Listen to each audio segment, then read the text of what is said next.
번째 살펴보길 원하는 것은 기독교인은 너무 불의해요 라는 주제를 가지고 좀 살펴봤으면 좋겠습니다. 우리가 가끔 이런 이야기를 들을 때가 있어요. 교회를 다니면 다른 사람보다 도덕적으로나 인격적으로 나아야 하는 거 아닌가요? 교회 다니는 사람들이 인격적으로나 도덕적으로 문제가 더 많은 이유가 뭐죠? 그리고 왜 교회 지도자는 그렇게 많은 부정과 불의를 저지르죠? 어떻게 그런 사람들 믿고 따를 수가 있어요? 그런 사람들이 모여있는 곳이라면 안 가는 게 낫지 않나요? 많은 사람들이 그런 이야기를 합니다. 예수님 좋습니다. 그리고 기독교 좋습니다. 그런데 교회는 싫어요. 기독교인들은 싫어요. 이런 이야기를 하죠. 왜 이런 이야기를 할까요? 기독교인들의 모습을 보고 실망하는 거죠. 정말 자기가 기독교는 사랑이잖아요. 그러면 기독교인이라면 사랑이 넘치고 정말 은혜가 넘치고 뭔가 남들보다 나아야 되는데 기독교인들이 그렇지 않다는 거예요. 그래서 왜 이렇게 기독교인들을 불의하냐. 그래서 그런 기독교인들이 믿는 하나님이라면 내가 안 믿겠다 이렇게 이야기하는 거죠. 그리고 요즘은 의도적인 것들도 있지만 많은 언론 매체에서 기독교 지도자들에 대한 그러한 부정과 불의의 모습들에 대해서 자주 보도가 되죠. 그리고 기독교인들의 안 좋은 모습에 대해 자주 보도가 되죠. 그런 모습들을 보게 되니까 자주 등장하다 보니까 많은 사람들이 뭐라는 거예요? 기독교에 대해서 회의를 느끼게 되고 교회를 떠나는 경우들이 많습니다. 그렇다면 이에 대해서 우리는 어떻게 봐야 될까요? 정말 기독교인들의 불의한 이 모습에 대해서 우리는 어떻게 봐야 될까요? 물론 정말 기독교인들 먼저 반성을 해야 됩니다. 우리가. 정말 우리 안에 있는 이런 부정된 모습과 불의한 모습들이 있다면 그것은 정말 저희가 반성을 해야 돼요. 그럼에도 불구하고 이 불의하다는 이야기에 대해서 우리는 조금 더 깊이 살펴볼 필요가 있어요. 먼저 첫 번째로 우리가 기억해야 될 건 뭐냐면 기독교가 타락할 수 있다는 점과 타락했다는 점은 다르다는 거예요. 예를 들면 그런 거죠. 여러분 모두 오늘날 대부분의 사회는 민주주의를 소중히 여깁니다. 다르게 이야기하면 민주주의를 가장 이상적인 정치 형태로 보고 있어요. 그래서 많은 사람들이 민주주의를 추구하는 거 아니겠어요? 그래서 북한 같은 경우에도 심지어 북한 같은 경우에도 조선인민민주주의공화국이잖아요. 북한도 민주주의를 이름을 걸고 있어요. 그만큼 민주주의에 대해서는 다들 소중히 여깁니다. 그런데 민주주의는 악용될 수도 있죠. 뭘로 악용될 수 있어요? 다수결의 횡포를 부릴 수가 있죠. 다수만 차지하면 소수자의 의견들에 대해서 압살할 수 있어요. 그렇다면 민주주의가 다수결의 횡포라는 위험성이 있기 때문에 그리고 때로는 다수결의 횡포로 인해서 민주주의로 인한 잘못된 일들이 나왔기 때문에 민주주의가 잘못된 건가요? 민주주의가 다수결의 횡포라는 위험에 빠질 수 있지만 그렇다고 해서 민주주의가 나쁜 건 아닙니다. 과학기술도 마찬가지죠. 과학기술이 꼭 좋은 걸까요? 과학기술이 좋은 점도 있죠. 과학기술로 인해서 우리는 많은 풍요로움을 느낍니다. 그런데 과학기술이 가져온 폐해도 있죠. 예를 들면 어떤 거예요? 전쟁 무기로 사용되는 경우도 있죠. 그 다음에 자연환경을 파괴합니다. 요즘 우리나라가 장마가 굉장히 길잖아요. 그래서 사람들이 그런 얘기를 하더라고요. 이제 우리나라 기후가 바뀌었다고. 장마가 아니라 이건 우기라고. 이 우기를 떠나서 이거는 기후 변화라고. 그러면서 빙하가 녹으면서 점점 많은 기후의 재앙들이 있을 거라고. 아마 우리나라가 제일 처음에 그거에 대한 피해를 입게 될 거라고. 이런 경고의 메시지들이 굉장히 많습니다. 그럼 왜 이렇게 기후가 파괴되고 있어요? 왜 코로나가 유행되고 있어요? 인간이 과학기술의 발달함에 따라서 끊임없이 자연을 훼손하고 파괴하기 때문이죠. 그렇다면 과학기술이 나쁜가요? 과학기술을 이용해서 전쟁을 일으키고 자연을 훼손한다고 해서 과학기술이 나쁜가요? 그건 과학기술을 잘못 사용한 거지 과학기술이 나쁜 거예요. 나쁜 건 아니에요. 기독교도 마찬가지예요. 기독교인 중에 타락한 사람들이 있습니다. 이 사람들이 잘못한 거지 기독교 자체가 잘못된 것은 아니에요. 오히려 이렇게 타락한 모습이 많다는 것은 우리에게 뭘 경고하는 거예요? 기독교의 본질을, 기독교가 추구했던 원래 본질을 더 붙잡도록, 추구하도록 우리에게 요청하는 것이지 결코 기독교인들이 타락했다고 해서 기독교가 잘못했다라고 이야기하는 것은 잘못된 것이라는 거예요. 만약 기독교인들이 타락했다고 해서 기독교가 잘못됐다고 이야기한다면 과학기술이나 민주주의나 모든 것을 동일하게 우리는 적용해야 됩니다. 그래서 물론 기독교인은 타락할 수 있어요. 하지만 그렇다고 해서 기독교가 나쁘다거나 기독교가 타락했다고 보는 것은 잘못된 것입니다. 둘째로 우리가 기억해야 될 것은 뭐냐면 교회는 박물관이 아니라 병원이라는 사실이에요. 왜 기독교인들 중에서는 그렇게 뭐 이렇게 불의한 사람들이 많아요? 이런 얘기도 하고 제가 교회 나와봤더니면요. 교회에서 교인들이 더해요. 아니 교회 다니는 사람들이 왜 그래요? 교회 나오면 사람들이 더 신앙적으로 성숙하고 영적으로 성숙해야 되는 거 아닙니까? 교회 사람들이 더 좋아야 되는 거 아니에요? 그런데 교회 나가봤더니만 더 싸움하고 더 이상한 사람들이 많던데요. 이런 이야기를 하는 경우도 있어요. 그렇다면 왜 교회에는 이렇게 성인군자들이 모여있지 않고 이렇게 부족하고 연약한 사람들이 많을까요? 그것은 교회의 속성 때문이에요. 속성. 다르게 이야기하면 교회는 박물관이 아니라 뭐예요? 병원이에요. 성인군자를 모아놓은 것이 아니라 교회는 죄인들을 모아놓은 것이 교회예요. 예수님도 마찬가지였어요. 예수님이 비판을 많이 받았는데 가장 많이 비판을 받았던 것 중에 하나는 뭐냐면 죄인들과 어울린다는 거였어요. 특별히 누구랑 어울렸냐면 세리와 어울렸어요. 우리는 세리하니까 세금 공무원 이런 식으로 이해를 해서 괜찮게 보죠. 아니에요. 우리식으로 표현하면 세리는 어떤 사람이면 친일파예요. 친일파. 예수님 맨날 친일파만 만나고 다녔던 거예요. 일제시대 때. 그 사람들이 비판한 거죠. 어떻게 우리나라 사람이 그리고 민족의 지도자라는 사람이 세리들과 밥 먹고 저 사람들과 놀고 다니냐. 그렇게 이야기한 거예요. 왜 당신은 세리와 놉니까? 라고 이야기했을 때 예수님이 한 얘기가 이 얘기예요. 의원은 환자에게 필요하다. 의원은 건강한 사람이 아니라 병든 자에게 필요하다. 나는 병든 자를 고치러 왔다는 거예요. 예수님이 이 땅에 오신 이유는 뭐예요? 죄인을 고치러 왔어요. 따라서 교회는 뭐냐면 죄인들이 모여있는 곳입니다. 그럼 그런 수가 있겠죠. 그러면 세상과 다른 게 뭐냐고. 여러분 병원을 갈 때 병원을 여러분들 선택하잖아요. 이 병원을 갈까 말까 선택을 할 때 이 병원은 환자가 많아. 이렇게 해서 이 병원을 안 가고 이 병원 환자가 적네 하고 가는 사람이 있습니까? 병원의 선택 기준은 환자가 많냐 안 많냐가 문제가 아니에요. 이 병원의 의사가 누구냐는 거예요. 이 병원에서 병을 고친 사람이 누구냐는 거예요.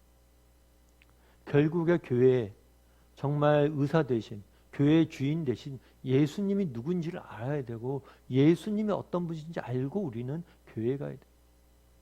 뿐만 아니라 그렇다고 해서 무조건 환자만 있으면 안 되겠죠. 궁극적으로 병원은 뭐예요? 병이 낫는 거예요. 환자가 고쳐지는 거죠.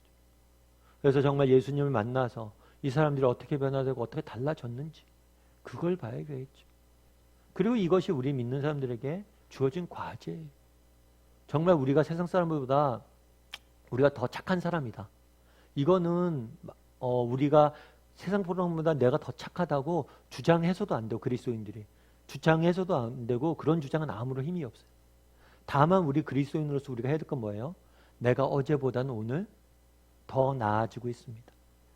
내가 오늘 조금 더 선과 정말 바름을 향해 나아가고 있습니다. 이 부분에 대해서 우리가 이야기할 수 있어야 되는 거예요. 왜 많은 사람들이 그런 이야기합니다. 교회면 정말 성인 군자들이 모여 있어야 되는 곳 아닙니까? 라고 이야기합니다. 그런데 그렇지가 않아요. 교회는 원래 죄인들이 모이는 곳이에요. 교회의 속성이 원래 죄인이 모이는 곳이에요. 따라 중요한 건 환자가 있는 게 아니라 뭐예요? 의사가 누구냐? 그리고 그 의사를 만난 사람이 어떻게 고백을 하느냐? 그들의 삶에 어떤 변화가 일어났느냐? 그걸 봐야 돼. 그리고 셋째로 교회는 자신의 잘못을 고치기 위해 노력해 왔습니다. 많은 사람들이 교회가 불의하다라고 이야기를 하죠. 그런데 교회가 타락할 수 있다는 점과 교회가 타락했다는 것은 구분할 수 있어야 돼요. 뿐만 아니라 교회는 박물관이 아니라 병원이기 때문에 죄인들이 많을 수밖에 없어요. 다만 앞서 얘기했던 것처럼 병원이기 때문에 나으려고 노력하는 거잖아요. 교회는 자신의 잘못을 고치기 위해서 끊임없이 노력해 왔다는 거예요. 병이 낫기 위해서 병제를 고치기 위해서 노력해 왔다는 거예요. 대표적인 예가 예수님이죠. 예수님께서 이 땅에 오셔서 제일 먼저 한 일이 뭐냐면 한 일 중에 하나가 뭐냐면 종교 지도자들의 문제점을 지적한 거예요. 그 당시에 하나님을 믿는다는 유대교 지도자들 그들의 잘못에 대해서 철저히 비판을 하면서 종교를 개혁하기 위해서 노력을 했어요. 마찬가지로 그런 예수님의 가르침에 맞춰서 우리 교회도 우리 자신의 모습을 바꾸기 위해서 끊임없이 노력해 왔다는 것.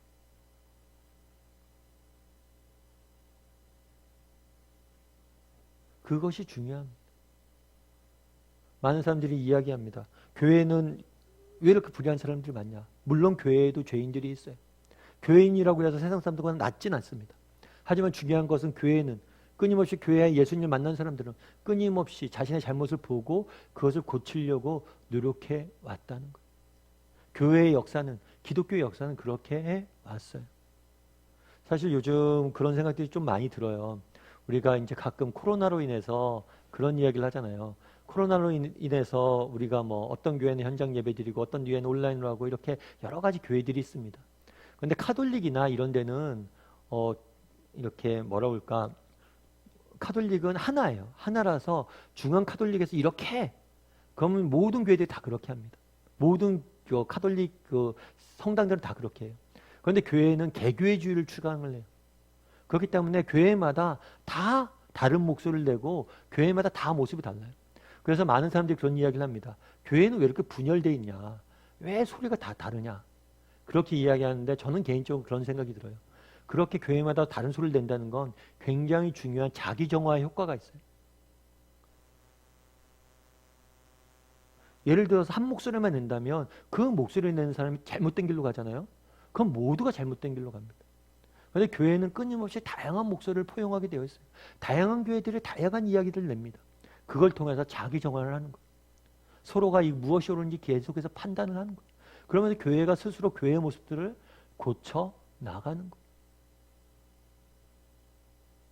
로드니 스타크는 이런 이야기를 했습니다. 이 역사학자인데 이런 얘기를 했어요. 어떤 얘기를 하냐면 웬만하면 부정하고 싶지만 로마 제국이 망하자마자 기독교 신학의 노예제에 반대하는 교류가 등장하기 시작했고 결국 기독교에 대한 유럽에서는 주변부만 남기고 노예가 사라지게 되었다. 또한 신세계 노예제 폐지 역시 기독교인의 손에 의해 시작되었고 또 성취되었다. 무슨 얘기일까요? 많은 사람들이 그런 얘기를 합니다. 기독교인들이 저지른 범행을 보라고. 그래, 좋다. 기독교인들이 내부로 썩든 말든 상관없는데 기독교인들이 이 사회에 얼마나 악을 행하냐. 지금도 그런 얘기하죠. 기독교인 때문에 우리가 너무 죽겠다. 폐해를 입는다. 물론 맞아요. 기독교인들이 세상에 안 좋은 영향들을 줬던 적도 있습니다. 하지만 기독교는 자정 능력이 있어요. 어쩌면 기독교도 어떤 제국주의나 식민주의에 앞장서 나갔던 적이 있을 수 있어요. 하지만 기독교는 이런 것들을 스스로 정화해서 고쳐 나갔던 거예요. 노예제도 마찬가지죠. 어쩌면 노예제에 기독교가 찬성했던 시기도 있을 수 있습니다. 하지만 세상의 노예제, 제가 지난번에 한번 말씀드렸지만 그 당시 노예제가 없어질 때는 노예제가 세계 경제 3분의 1을 움직였어요. 그런데 그것이 어떻게 없어졌는지 역사의 수수께끼라고 그래요. 그런데 그 노예제가 없어지는 게 된 유럽과 미국에서 없어지는 결정적인 계기를 했던 사람들은 다 기독교인들이에요. 기독교인들이 그걸 앞장서서 없앴다는 거예요. 우리나라도 마찬가지죠. 우리나라 초창기에 기독교가 이 땅에 보급됐습니다. 많은 사람들이 기독교가 제국주의에 노예가 됐다고 이야기를 해요. 그런데 그렇지 않아요. 초창기에 기독교가 우리나라에 보급되고 기독교인들 많은 사람들이 존경을 받았습니다. 그래서 뭘 하는 거예요? 존경을 받아서 어떤 사람은 교회를 안 다닌데도 불구하고 자기가 교회 다닌다고 얘기할 정도로 존경을 받았어요. 그래서 그 당시에 기독교인이 3분의 1밖에 아니 3%밖에 안 됐는데 우리가 한일 독립선언문을 했을 때 33인 국민 대표 중에서 3분의 1이 기독교인이었어요. 소수의 기독교인이었지만 철저히 일제로부터 국가를 구원하는데 앞장섰던 사람이 기독교인들이었어요. 어떻게 이렇게 될 수 있었습니까? 자기 정화 능력이 있었기 때문이에요. 많은 사람들이 요즘 그런 얘기를 하죠. 야, 기독교인이 왜 그러냐? 기독교인이 왜 저러냐? 그런데 재밌는 건 있잖아요. 그런 표현들이 있어요. 어떤 사람이 잘못을 했잖아요. 잘못을 했는데 야, 저는 절에 다니면서 쟤는 왜 저러냐? 이런 얘기 한 경우가 있나요? 쟤는 경상도 사람인데 왜 저러냐? 이런 얘기 하는 경우가 있나요? 그런 경우는 없어요. 왜요? 그런 건 기준이 안 돼요. 그런데 쟤는 왜 기독교인인데 교회 다니면서 왜 저러냐? 이런 얘기하는 이유는 뭐예요? 교회에 대한 기대감이 있기 때문에. 많은 사람들이 기독교인들이 교인들이 도덕성이 더 떨어진다고 이야기하는데 그렇지 않아요. 왜 교회 다니는데 저러냐? 이런 이야기를 한다는 것은 교회 다니는 사람들에 대한 기대가 있기 때문에. 이 기대는 어디서 생겼냐는 거예요. 그동안의 경험에서 생긴 거죠. 기독교에 대한, 교회를 다니는 사람들에 대한 경험에서 생긴 거예요. 많은 사람들이, 기독교인들은 불의하다라고 이야기를 합니다. 그런데 이 주장에 대해서 우리가 첫 번째로 기억할 건 뭐예요? 정말 기독교가 타락할 수 있다는 것과 기독교가 타락했다는 것은 구분할 수 있어야 됩니다. 뿐만 아니라 교회는 박물관이 아니라 병원이에요. 그래서 중요한 건 의사가 누구냐는 거예요. 그 의사를 만났던 사람이 무엇이라고 고백하느냐. 그런데 의사를 만났던 사람이 무엇이라고 고백합니까? 세리가 자신의 재산을 팔고 정말 자신의 잘못을 누이치고 새롭게 되려고 노력하는 게 교회예요. 교회는, 기독교인들은 끊임없이 자기 정화를 위해서, 비록 기독교인도 실수할 수 있고 넘어질 수도 있지만 자기 정화를 위해서 노력해왔고 그렇게 되어져 왔습니다. 그래서 때로는 기독교가 흙탕물처럼 어두워진 적도 있지만 곧바로 자기 정화를 통해서 깨끗해져서 세상의 빛과 소금의 역할들을 감당해 왔던 것입니다. 지금도 그런 과정이 있고. 그래서 우리 중에서 혹시라도 사람들에게 실망을 했습니까? 정말 내가 사람들에게 마음이 상처를 입고 실망을 했습니까? 그런데 예수님은 그런 사람을 모아서 일하시는 분이세요. 중요한 건 우리의 의원 되시는 예수님이 누구신지를 알아야 되는 것과 그분을 만나는 것. 그리고 그분을 만나고 우리의 삶 가운데 내가 변화되는 것. 바라기는 우리 다음에 식구들이나 혹시라도 정말 사람들, 교회 다니는 사람들에게 실망받은 사람이 있다면 우리의 초점을 예수님에게 맞춰봤으면 좋겠어요. 그리고 예수님을 만난 사람들이 어떻게 자기 정화의 노력들을 하고 있는지를 귀 기울여 봤으면 좋겠어요. 그리고 함께 그 예수님을 만나서 정말 함께 그 예수님이 주시는 그 빛을 보고 그 빛을 세상에 비출 수 있는 사람들이 되었으면 좋겠습니다. 그런 소망을 갖고 또 살아갈 줄 아는 우리 다음의 식구들이 되기를 주님의 이름으로 소원합니다.